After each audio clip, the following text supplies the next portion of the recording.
Support for this podcast comes from the Central Valley Journalism Collaborative, connecting communities with the resources, infrastructure, and networks to ensure a vibrant local free press.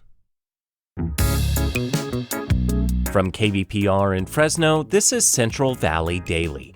It's Wednesday, November 12th. I'm Jonathan Linden, in for Elizabeth Arkalian. High schoolers in a small Fresno County town are celebrating a wave of academic scholarships. It's going to be $10,000 knocked off of any student debt that I may have, and that's honestly more than I could ever ask for. The source of the money? A successful football player giving back to his hometown. That story in just a few minutes, but first, these headlines.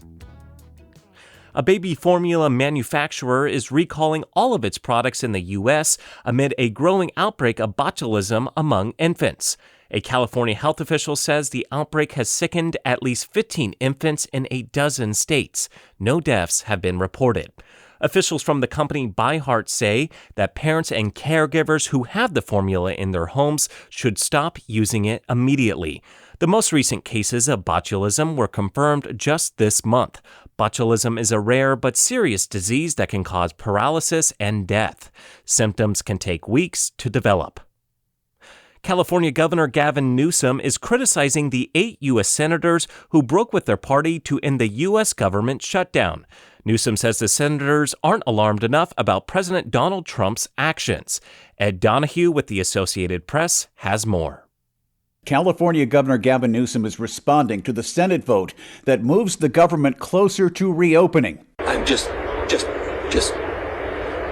I'm stunned. 8 senators, 7 of them Democrats, decided to break with Democrats and end the shutdown. I'm not coming in to punch anybody in the face, but I'm not pleased that in the face of this invasive species that is Donald Trump, who's completely changed the rules of the game, that we're still playing by the old rules of the game. Newsom spoke to the AP at the UN Climate Conference in Brazil. As news developed of a possible compromise, Newsom's press office wrote on X, "Pathetic. This isn't a deal. It's a surrender. Don't bend the knee."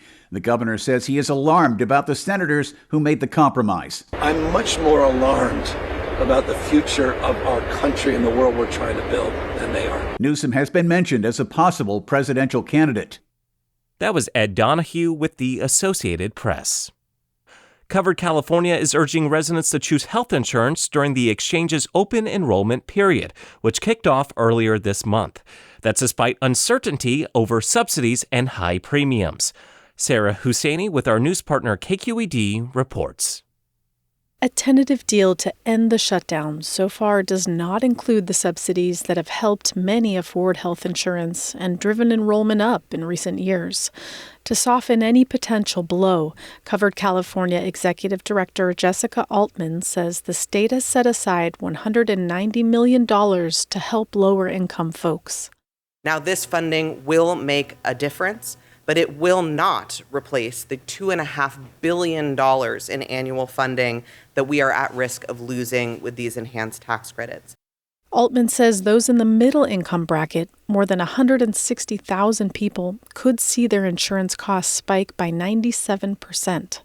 Officials are worried that some residents will drop their insurance altogether. San Francisco Public Health Director Dan Tsai says it's important to reach out and know your options before the January 31st deadline to enroll. It is a shame what is happening at the federal level relative to the loss of the enhanced subsidies that are so critical for affordability and some of the rollbacks on Medicaid. But we do still have coverage options, and we want every San Franciscan to be enrolled and covered. State officials say most Californians will receive financial help, and nearly half will qualify for premiums of $10 or less in 2026. That was Sarah Husseini with KQED. Student leaders in the University of California system are seeking a second voting member on the 26-member Board of Regents. The regents set policies for campuses, including tuition increases. Currently, 2 students are on the board, but only 1 can vote. To change that, the regents would have to approve the extra vote, or voters would have to amend the state constitution. The UC Student Association says it wants to see a broader range of student voices represented. A British commentator who is being held in ICE custody in Kern County will voluntarily leave the country. News reports say Sammy Humdy has agreed to voluntarily depart weeks after he was detained. He was on a speaking tour when immigration agents detained him at the San Francisco airport. Humdy was booked into an ICE facility in McFarland last month. Critics worry that Humdy, who had a valid visa, was targeted over his outspokenness on the war in Gaza. Support for Central Valley Daily comes from Fresno Mazda, part of the Prieto Automotive family, leading the industry in the IIHS 2025 Top Safety Pick Awards, helping move Mazda closer to the goal of eliminating traffic fatalities. More information and the Mazda digital showroom available at myfresnomazda.com. And now to our main story. Firebaugh may be a small town, but the western Fresno County community of 8,000 has left its mark on the sport of football as the hometown of a prominent NFL quarterback. And now local students are poised to benefit from that player's stardom. KVPR's Samantha Rangel brings us the story of how one NFL player is giving back to his community. It's Friday night football in Firebaugh. Hundreds of people are crowding the stands under bright stadium lights. But tonight is not your typical game at Firebaugh High School. It's a dedication ceremony. The field is being renamed for NFL player Josh Allen.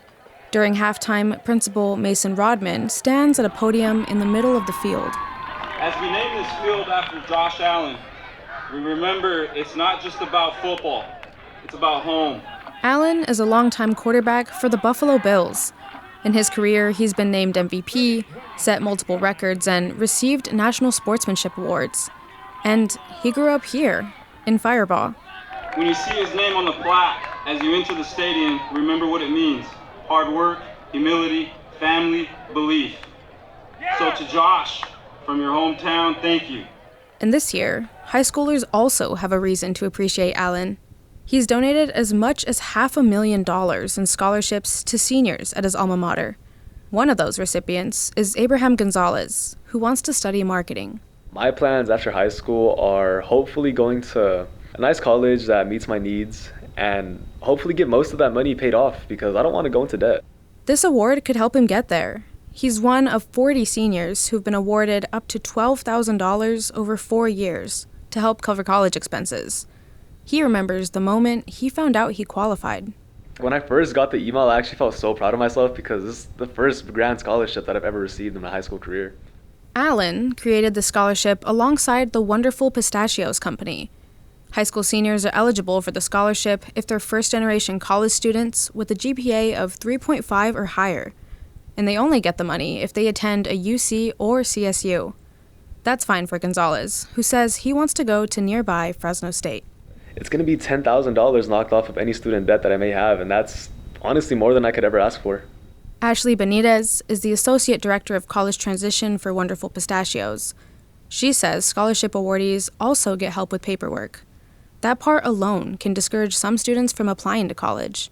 They'll also receive hands-on support with their college applications, with their financial aid applications, because ultimately our goal is to help first-generation college students pursue higher education. Benitez says the partnership began earlier this summer when Allen was named Wonderful Pistachios' new spokesperson. His family also grows pistachios for the company. We're hoping that this is just the start of a long-term partnership with Josh Allen so we can continue to help develop future leaders here in the Central Valley so we can continue to give back. Veronica Vasquez is a counselor at Firebaugh High. She called this one of the most impactful programs she's seen in her 9 years with the school. I think this is a wonderful thing for our students here, especially in a small community that, we really don't get a lot of resources. As of 2023, the median household income in Firebaugh was roughly $48,000. That's half the state median. The unemployment rate in the city was more than triple the state rate, and the scholarships support nearly a third of the graduating class. We're very grateful for opportunities like these for our students. That's what makes this dedication ceremony at the town's football stadium so meaningful. The high school marching band is performing the Killers' song, Mr. Brightside. It's the Buffalo Bills team anthem. On the clarinet is David Wadeka, who also received a scholarship. Well, it's a great opportunity for me, and I'm very happy that I was able to get in. He hopes the money will get him closer to a career in architecture or psychology. Whatever that is, he can thank a fellow alumni whose own professional success is making a difference in his hometown. With KVPR News, I'm Samantha Rangel. And Samantha joins me now to discuss her reporting a little further. Hey, Sam. Hey, Jonathan. So, Sam, you actually grew up in Firebaugh yourself. I'm curious to know what it was like covering the story from that perspective. It was such a fun story. I mean, visiting campus and chatting with people who pushed me forward to apply for college and, now seeing that motivation that these students have to do the same, it's always fun to visit and get to meet with those counselors again. Yeah, that's really cool. And so can you tell us a little bit more about the students who are receiving these scholarships? It sounds like for some of them, this money will go really a long way. Yeah, definitely. Because we are surrounded by tomatoes and almond trees and cantaloupe. Most adults that in our town work in that type of setting during the seasons. We have a strong community of farm workers, which I think likely contributes to that lower income rate that we see in comparison to other cities. And a lot of these kids are first-generation college students. And so that paves the way for their younger siblings. And I think the scholarship really just, helps them do that, pave that way. And that's, I'm sure what their parents want for them as well. Now, we know that Josh Allen isn't the only Central Valley athlete to make it to the big leagues. Who are some of the other noteworthy athletes from the Valley who are also making these types of connections back with their communities? Aaron Judge, he plays for the Yankees, MLB. He's from Linden. And then, of course, Derek Carr played for the Raiders and Saints. He also was playing at Fresno State for a while, and he came from Fresno. So, they've both made many contributions and have been the face of causes back in their own communities, which I think is super cool.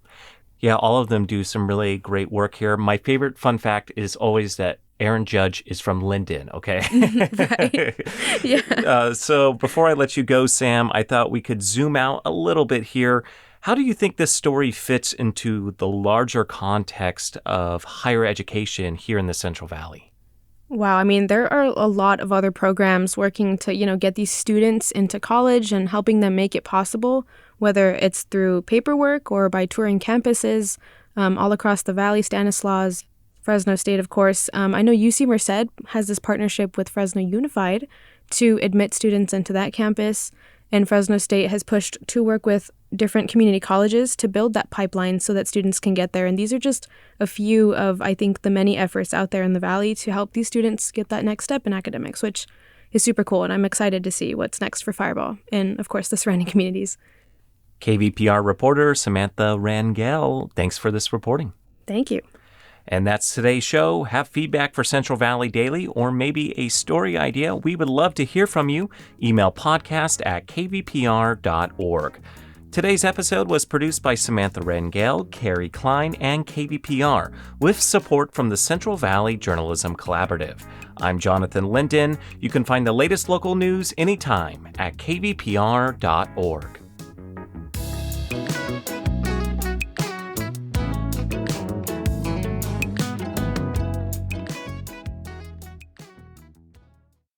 Sources and methods, the crown jewels of the intelligence community.